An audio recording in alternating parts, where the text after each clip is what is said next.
हे डेअरीमध्ये बनणारं पनीर आहे. ऊर्जा डेअरीच्या प्लांटमध्ये मी सध्या आहे. ते बनण्याची प्रोसिजर अत्यंत वेगळी आहे. बाहेर जे पनीर मिळतं, गेल्या 2 महिन्यापासून तुकाराम मुंडेंनी जेव्हापासून कारवाई सुरू केली तेव्हापासून हॉटेलमधून पनीर गायब झालं आहे.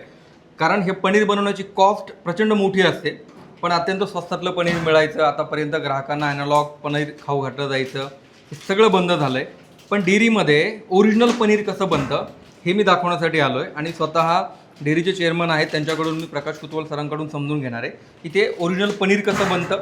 आज त्यांच्या पनीरचा प्लांट बंद आहे, फक्त पॅकेजिंग सुरू आहे, कारण स्वच्छतेसाठी त्यांचा दिवस ठरलेला असतो, तो स्वच्छतेचा दिवस आहे. पण आता पॅकेजिंग चालू आहे पनीरची, त्याची पॅकेजिंग आणि ते कसं मार्केटला जातं, ते कसं बनतं, त्याचा खर्च, ते कसं परवडतं, आता पनीरचे रेट का अचानक वाढलेत, हे सगळं मी त्यांच्याकडून समजून घेणार आहे. हे पनीर आपण बघतोय, मी आता याची चव घेतली, फक्त दुधाची टेस्ट यातनं आली. पनीर युजली आता लोक खायला घाबरायला लागलेत. तर पनीरचं मार्केट अचानक एवढं का बदलून गेलं आता? मुंडेसाहेब आल्यापासून खरं तर हे ॲनालॉग चीज आणि पनीर हा मुद्दा मोठ्या प्रमाणात मिसळला गेले, म्हणजे उचलला गेलेला आहे. आणि लोकांना सर्वसाधारण या पनीरबाबत, कारण कुठेही गेलं तरी पनीरची डिश लोकांच्या खाण्यामध्ये सहज येते. आणि पनीरविषयी लोकांची साहजिकच आहे, कस्टमरची उत्सुकता जास्त आहे. आता मी तुम्हाला सांगितलं की तिथं पनीरचा तो प्लांट आहे, तिथं खालून आम्ही दूध घेतो. पनीरमध्ये त्याच्यामध्ये GDL किंवा सायट्रिक ॲसिडने ते फाडलं जातं दूध. त्यानंतर ते फाडलेलं दूध जे आहे त्या मोल्डमध्ये भरून आपण प्रेस करतो मोल्ड. त्या मोल्डला तो प्रेस झाल्याच्या नंतर तो जो पनीरचा संपूर्ण ब्लॉक आहे तो ब्लॉक आपला चिल्ड वॉटरमध्ये जातो. आणि चिल्ड वॉटर ते चिलिंग झाल्याच्या नंतर मग काही वेळाच्या नंतर अशा पद्धतीने हे जे आपण हे केलेले आहेत त्या पनीरच्या ह्या जे लाद्या आहेत ह्या पद्धतीने हे कोल्ड रूममध्ये ठेवल्या जातात.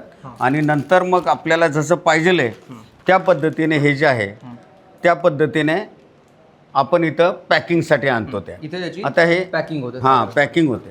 ह्या पॅकिंगमधून आपण मशीन पण वापरतो, कधी मॅन्युअल पण आपण करतो. आणि हे पॅकिंग केलेलं जे पनीर आहे असं इथं आपलं व्हॅक्यूम पॅकमध्ये पॅक होतं. नंतर हे व्हॅक्यूम पॅकमध्ये पॅकिंगवर जाण्याआधी मला थोडंसं यातलं गणित समजून घ्यायचं आहे. पनीर चर्चेत यासाठी आहे कारण पनीर खूप मोठ्या प्रमाणात शहरात खाल्लं जातं, लहान मुलं जास्त खातात, सगळ्यांनाच आवडतं पनीर. पण हे पनीर आता हॉटेलमधून अचानक गायब झालं आहे. आता हे हॉटेलमधून गायब होण्याची कारणं आणि तुम्ही पनीर स्वतः बिझनेस करताय पनीरचा, तुमच्या पनीरच्या डिमांडमध्ये कशी वाढ झाली, याची प्राइसिंग कशी बदलली आहे, मला ते थोडं समजून घ्यायचं आहे.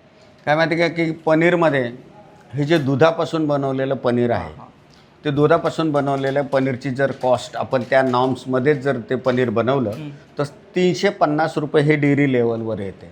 आणि मार्केटला जाईपर्यंत मधल्या लोकांची थोडीफार मार्जिन मिळून हे पनीर 400 रुपये किलोच्या खाली मिळत नाही. याच्या उलट जे ॲनालॉग चीज जे पनीर म्हणून दिलं जातं हे दुधापासून बनवतो आपण पनीर आहे. आणि ॲनालॉग चीज जे आहे ते वनस्पती तेल आणि पावडर याच्यापासून बनवलं जातं. या वनस्पती तेल आणि पावडरपासून बनवलेलं जे पनीर आहे त्याला आपण ॲनालॉग चीज म्हणूयात, तो जो शब्द आहे त्यालाही कायदेशीर मान्यता आहे. परंतु त्याची जी काही मॅन्युफॅक्चरिंग कॉस्ट आहे ती 150 ते 180 रुपयाच्या दरम्यान येते. आणि मग तो हॉटेलमध्ये जर गेला तर हा सिमिलर पनीरसारखा दिसणारा अनालॉग चीज पदार्थ हॉटेलवाल्यांना 200 रुपयात मिळतो. म्हणजे एका बाजूला 400 रुपये, दुसऱ्या बाजूला 200 रुपये. मग 200 रुपयाचाच हा प्रेफर केला जातो. आणि याचं प्रमाण वाढून खरं तर ते तुम्ही ॲनालॉग चीज म्हणूनच विकायला पाहिजे असं आपले FDAचे रूल्स सांगतात. पण FDAचे रूल्स लोक ब्रेक करून हे ॲनालॉग चीज पनीर म्हणून विकलं जातं, म्हणून याचं प्रमाण वाढलं होतं. आणि आता साहेबांनी आल्याच्या नंतर या सगळ्या गोष्टी कटाक्षाने पाळायला लावलेल्या आहेत. तुम्हाला ॲनालॉग चीज असेल तर तुम्ही द्या, हरकत नाही, पण ॲनालॉग चीज लिहिलं पाहिजे. पण ॲनालॉग चीजच्या जागेवर तुम्ही पनीर जे आहे त्याच्या जागेवर जर तुम्ही ॲनालॉग चीज देत असाल तर ती ग्राहकांची फसवणूक आहे. आणि त्याच्यामुळं ॲनालॉग चीजवाले जे लोक आहेत या लोकांची आत्ता जर बघितलं तर बनवणाऱ्यांची बऱ्यापैकी लोकांची परिस्थिती अशी आहे की त्यांनी आता बंद केलेलं आहे बनवलं, तेही नियमानुसार बनवत नाहीत. आणि मग असं पनीर म्हणून विकणं चुकीचं आहे. आता तेही त्यांना ह्या सगळ्या रूल्समध्ये बसत नसल्यामुळं त्यांनी ते प्लांट बंद केलेत. आणि हे प्लांट बंद झाल्यामुळं ओरिजिनल पनीरची डिमांड वाढलेली आहे, जे दुधापासून बनवलेलं पनीर आहे. आज जर बघितलं तर आम्ही आमच्या पनीर सेलमधला जवळपास 47% सेल हे नॉर्म्स कडक केल्याच्या नंतर आमचा सेल वाढलेला आहे. हे नॉर्म्स आता कडक झाल्याच्या नंतर त्याच्यानंतर एवढी मोठी ग्रोथ झालेली आहे. आणि ग्राहकांनाही सर्व म्हणजे हॉटेलमध्ये किंवा याच्यामध्ये आत्ता मला वाटतं की ह्याची कडक अंमलबजावणी झाल्याच्या नंतर ॲनालॉग चीज हा पळून गेलेला पदार्थ आहे म्हणजे गायबच झालाय तो. जवळपास आत्ता तरी परिस्थिती अशी आहे की तो गायब झाल्यासारखे आणि ओरिजिनल पनीरला मागणी वाढली. मग काही लोकांना ओरिजिनल पनीर घ्यायला काही ठिकाणी मिळेल नाही मिळेल, त्यामुळं ती मार्केटमध्ये शॉर्टेज जरा पनीरचं आत्ता झालेलं आहे. पण जर ही सिस्टम पनीरची जर का आत्ता खालच्या म्हणजे आमची जी डिस्ट्रीब्युशन चेन आहे हिने जर प्रॉपर सगळ्या गोष्टी केल्या, आत्तापर्यंत तेवढी मागणी नव्हती म्हणून त्याच्यात काही हे होतं, पण त्यांनी जर आता खाली डिस्ट्रीब्युशन प्रॉपर केलं तर पनीर कमी पडेल अशातला भाग नाही. ओरिजिनल पनीर पाहिजे तेवढं ग्राहकांना उपलब्ध होईल. फक्त ते देणाऱ्यांची मानसिकता चेंज व्हायला पाहिजे आणि आत्ता ती या नियमानुसार साहेबांच्यामुळं चेंज झाली अशी परिस्थिती आहे. याला खरं तर आता समजा तुमच्याकडे 50,000 लिटर दूध येतं रोजचं, तर त्याच्यापैकी तुम्ही किती दूध पनीरसाठी तुमचं जातं आणि याला खरं तर खूप दूध लागतं, त्याच्यामुळे त्याच्यात भेसळ जास्त होते बाहेर मार्केटमध्ये आणि स्वस्तात विकलं जातं असं त्याचं आहे. पण जिथे ओरिजिनल पनीर बनतं अशा डेअरीमध्ये याला लिटरचं जर गणित पकडलं, किलोचं जर पकडलं तर किलोला किती लागतं दूध आणि त्या किलोच्या दुधापासून किती पनीर बनतं आणि त्याचं तुम्हाला कसं म्हणजे तुम्ही सांगितलं 350 रुपयापर्यंत आहे, मग या बाजारात जाईपर्यंत याची किंमत किती होते साधारणपणे? नाही, याचा जर संपूर्ण खर्च बघितला तर पनीरचं यील्ड 1 लिटर दुधापासून 18% ते 20% पनीर निघतं. अच्छा. हां, आपण त्याच्यामध्ये मॉइश्चर किती ठेवतो त्याच्यावर थोडंफार डिपेंड असतं. हे 20% यील्ड देतं. आपण जर पनीरला म्हणजे जे मलाई पनीर आपण म्हणतो त्यासाठी वापरणारं दूध जर बघितलं, पनीर बनवण्याची सर्व कॉस्ट पॅकिंग वगैरे, तर डेअरी लेवलवर 320 रुपयापासून तर 350 रुपयापर्यंत या पनीरचा खर्च येतो. आणि मग डिस्ट्रीब्युशनला गेल्यानंतर लोकांना 20% जरी मार्जिन द्यायचं असेल तरी मग तो 400 रुपयापर्यंत त्याची विक्री किंमत होते. तर 320 ही कमीत कमी कॉस्ट मॅन्युफॅक्चरिंगची बसते आणि विक्रीची कॉस्ट 400 रुपयाच्या आसपास आज रोजी जे काय ब्रँड आहेत ते 400-420 रुपयापर्यंत याची विक्रीची प्राईस आहे. आपण स्वतः म्हणजे आता तुम्ही या व्यवसायात आहेत म्हणून तुम्हाला अर्थात तुम्ही विचार करत असाल, आजपर्यंत आपण कधीच विचार करत नव्हतो की आपण काय खातोय. हॉटेलला बसल्यावर पनीर मागवायचो, त्याच्यात चांगल्या हॉटेलला बसतो त्यांच्यावर आपला विश्वास असतो मोठ्या हॉटेलवरती, आपण ते मागवायचो आणि ते आजपर्यंत खायचो. आता पनीर खायला बसताना लोकांची मेंटॅलिटी कशी चेंज होताना कळते, कारण तुमच्या डिमांडवरनं तुम्हाला कळतंय. आता तुम्ही साहेबांच्यापासून हॉटेलमध्ये बोर्ड लागलेले आहेत तुम्हाला, आमच्याकडे ओरिजिनल पनीरपासून बनवलेल्या डिशेस मिळतील. आता हे जे अॅनालॉग चीज गायब झालेले आणि प्रत्येक कस्टमर आज म्हणजे फक्त पनीरच्याच बाबतीत नाही, अगदी वडापाववाल्यापासून तर गुटखा बिटका ह्या सगळ्या गोष्टींच्यामध्ये एवढी अलर्टनेस ग्राहकाच्या याच्यावर झालेला आहे. तो प्रत्येकजण हॉटेलमध्ये गेल्याच्या नंतर तुमचं कुठल्या ब्रँडचं पनीर आहे, हे ओरिजिनल पनीर आहे का, अशा प्रकारची 100% विचारणा आता होती. त्यामुळे हॉटेलवाल्यांना सुद्धा आता प्रूफ ठेवावा लागतो की मी या ब्रँडचं पनीर वापरतोय किंवा या डेअरीचं माझ्याकडे पनीर आहे. अशा प्रकारची ग्राहकच मागणी करत असल्यामुळं ऑब्व्हियसली ऑटोमॅटिक आमचा सेल वाढून गेला. सेल वाढला आहे म्हणजे डेअरीवर आहे. मी तुम्हाला पनीर म्हणजे स्वतः खाऊन दाखवतो. आता एक तुकडा मी आत्ताच टेस्ट घेऊन पाहिली, कारण हे जर पनीर तुम्ही स्वतः खाल्लं तर या दुधाच्या पलीकडे तुम्हाला कसला त्यातनं स्मेल येणार नाही. खरं तर जे पनीर भेसळीत असतं त्याचा वासावरूनच कळतं आपला खाताना बेसिकली. त्याची टेस्ट अशी फार खराब आहे अशातला भाग नाही, त्याची टेस्ट पण चांगलीच लागते.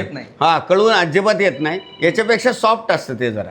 आणखीन जर आपण बघितलं तर ते जे अॅनालॉग चीज आहे ते आणखीन जरा सॉफ्ट असतं, रबरासारखं लागतं. नाही तो तुम्ही किती ते हे करताय, तेलामध्ये तळताय का, किती फ्राय करताय त्याच्यावर अवलंबून आहे. पण पनीरचं होतं काय की पनीर ओरिजिनल जे आहे ते कुठलंही असू द्या, अॅनालॉग चीज अथवा पनीर एका भाजीच्या मसाल्यामध्ये ते मिसळलं जातं. त्यामुळे त्याला स्वतःची टेस्ट मसाल्याच्या नंतर राहत नाही, त्याला मसाल्याची टेस्ट येते आणि तिथं ग्राहकांची दिशाभूल होते. बरोबर, ते कळत. तर हॉटेलमधली ही परिस्थिती आहे. ओरिजिनल पनीर खरं तर कसं ओळखायचं कसं नाही खूप मोठा प्रश्न आहे. पण आता जसं हे स्वतः डेअरी व्यावसायिक आहेत आणि स्वतः मार्केटमध्ये यांच्या इथून पनीर जातं, FDAचं अत्यंत कडक लक्ष आहे. मी एका वेगळ्या व्हिडिओमध्ये सगळं समजावून सांगितलं की हे जे पनीर बनण्यासाठी येणारं दूध आहे 50,000 लिटर दूध येतं. 2 लॅबोरेटरीमध्ये यांची तपासणी होते. खरं तर 3 तपासण्या, एकदा तिकडे डेअरीवर खालीच होते संकलनाच्या वेळेबरोबर, आणि दुसरी इथे एक छोटी लॅब आहे आल्याला तिथं ते होतं. तिसरी एक सेंट्रल लॅब आहे यांची मोठी. त्या लॅबमध्ये दुधाच्या युरिया टेस्ट कशा केल्या जातात ते तुम्हाला त्या मोठ्या व्हिडिओत मी केलेलं पाहायला मिळेलच की युरिया टेस्ट केली जाते, त्या शॅम्पू टाकलेला आहे का, त्या डिटर्जंट टाकलेला आहे का, त्याचं फॅट आणि SNF वाढवण्यासाठी छेडछाड केलेली आहे का, हे सगळं कळतं. आणि त्यानंतर मग हे दूध पॅकिंगसाठी जातं आणि नंतर मग बाय प्रोडक्टसाठी येतं. तर आता हे जे बाय प्रोडक्टसाठी आलेलं दूध आहे त्यातून इथे हे पनीर तयार झालं आहे. साधारणपणे आपलं किती पनीर जातं daily? यापूर्वी आता आमचा सेल जर बघितला तर एक 600 किलो पर डेपर्यंत आमचा सेल अच्छा, होता. हां. 600 किलोचा आता डायरेक्ट आता आमच्याकडे 300 किलोनी सेल वाढलेला आहे. म्हणजे 900 जवळपास किलो, 47-48 हा 890 ते 900 1 टनापर्यंत आता पनीरचा सेल सुरू म्हणजे झाला. त्या काळात ह्याची मागणी वाढणार आहे कारण हा ओरिजिनल पनीरची खूप चांगली मागणी वाढत चाललेली. ग्राहकांच्या मध्ये तुम्ही म्हणजे FDAने मुंडे साहेबांनी घातलेले नियम, आलेली जागरूकता आणि लोकांनाही त्यांना वाटतं की आम्हाला सेफ फूड पाहिजे आहे, त्यामुळं या ओरिजिनल पनीरचा सेल वाढत चालला आहे. जे पॅकिंग आहे याला आपण व्हॅक्यूम पॅकिंग म्हणतो. या बॅगमध्ये हे पनीर टाकल्याच्या नंतर ते मलाई पनीर आहे. हां हे मलाई पनीर आहे आमचं जास्तीत जास्त घरगुती वापरासाठी जातं, त्यामुळं आम्ही मलाई पनीरच जास्त करतो. ओके. याच्यामध्ये टाकल्याच्या नंतर त्या बॅग इथं ठेवल्या जातात हां.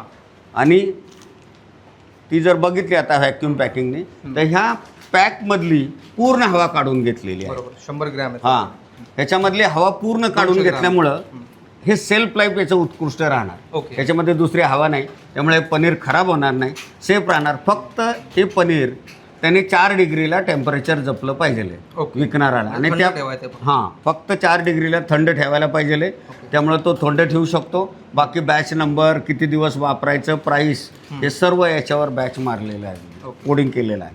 सगळ्यात महत्त्वाचा बदल म्हणजे लोकांना आत्ता कळायला लागलं की आपण काय खात होतो आणि त्याच्यामुळे ही ओरिजिनल पनीरची मागणी वाढली आहे. ओरिजिनल पनीर कसं बनतं ते मी तुम्हाला इथे दाखवलं. म्हणजे ओरिजिनल पनीर जिथे बनतं त्या ठिकाणाहून मी हा ग्राउंड रिपोर्ट तुम्हाला दाखवला आहे. यापूर्वीच्या व्हिडिओत दूध संकलनापासून तर ग्राहकांपर्यंत ते पॅकिंगमधून पोचेपर्यंतचा एक ग्राउंड रिपोर्ट मी याच ऊर्जा डेअरीमधून केला आहे. पुणे जिल्ह्यातल्या 50,000 लिटर दूध संकलन त्यांचं आहे. या दुधाचा कसं वितरण केलं जातं सगळ्या गोष्टी त्या व्हिडिओत सुद्धा मी समजावून सांगितलेल्या आहेत. माहिती कामाची वाटली असेल तर पुढे शेअर करा, चॅनल सबस्क्राईब करायला विसरू नका.